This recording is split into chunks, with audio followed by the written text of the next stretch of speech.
ഞാനെന്നുണ്ടല്ലോ അസർ നിസ്കാരം കഴിഞ്ഞിട്ടേ ഞാൻ മോൻ്റെ വളപ്പിലേക്ക് പോയതാണ്. മോന് മേടിച്ചതാണ് രണ്ടാമത്തെ മകൻ. അപ്പോൾ അത് മേടിച്ചപ്പോൾ അവിടേക്ക് പോയതാട്ടോ. ഞാൻ ഇടക്കിടക്ക് പോയി നോക്കും മാങ്ങ ഉണ്ട് അവിടെ ആകുമ്പോൾ നിൽക്കണം അണ്ണ കുത്തിയിട്ടുണ്ടോന്ന്. അപ്പോൾ ചെന്നപ്പോൾ 4-5 മാങ്ങ താഴത്ത് കിടക്കും കേട്ടോ കൊത്തിയിട്ട്. അപ്പോൾ ഞാൻ വിചാരിച്ചു ഒക്കെ പൊട്ടിക്കാന്ന്. അങ്ങനെ നോക്കുക കേട്ടോ. കുറേ എണ്ണം താഴത്തുണ്ടായിരുന്നു, അതൊക്കെ പൊട്ടിച്ചു. പിന്നെ അത് ചെറിയ മൂച്ച പിന്നെ മുകളിൽ നിൽക്കണു രണ്ടെണ്ണം. രണ്ടെണ്ണമല്ല ഒന്നാണ് ആദ്യം കണ്ടത് കേട്ടോ. അപ്പോൾ ഞാനത് പൊട്ടിച്ചിട്ട് ഇറങ്ങിക്കഴിഞ്ഞ് പിന്നെ നോക്കുമ്പോൾ ഇങ്ങനെ നോക്കിയപ്പോൾ പിന്നെ ഒരു മാങ്ങ നിൽക്കണം. അപ്പോൾ എന്ത് ചെയ്യുന്നറിയാം, അങ്ങോട്ട് തന്നെ കയറി ഞാൻ മാവിലേക്ക് തന്നെ കയറിയിട്ട് അത് പൊട്ടിച്ചു കേട്ടോ.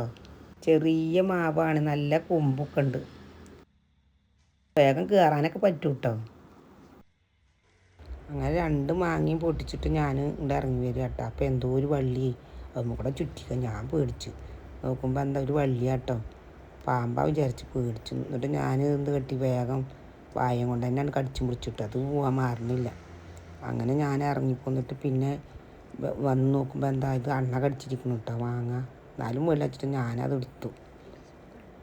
ഇത് എന്ത് മാങ്ങയെന്ന് അറിയില്ല, ചിലത് ചുമപ്പ് കളർ ഇങ്ങനെ ആയിട്ട് വരുന്നുണ്ട് കേട്ടോ. മാങ്ങയുടെ പേരൊന്നും അറിയില്ല.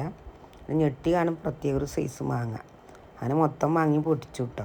ഞാൻ ഈ മരത്തിൽ കയറുന്നത് കണ്ടപ്പോഴെനിക്ക് ഓർമ്മ വന്നിൻ്റെ കുട്ടിക്കാലം. ഞങ്ങൾ ഉമ്മാൻ്റെ വീട്ടിലേക്ക് വിരുന്ന് പോകും കേട്ടോ. ഉമ്മാൻ്റെ വീട് എവിടെ നിന്നറിയ വല്ലപ്പോഴാണ്. അവിടെ നിറയെ കൈത്തോടുണ്ട് കേട്ടോ.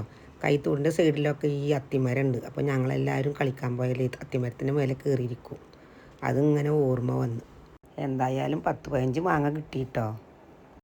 അത്രയുള്ളൂ ഇന്നത്തെ വീഡിയോ. ഇനി അടുത്ത വീഡിയോയിൽ കാണാം കേട്ടോ.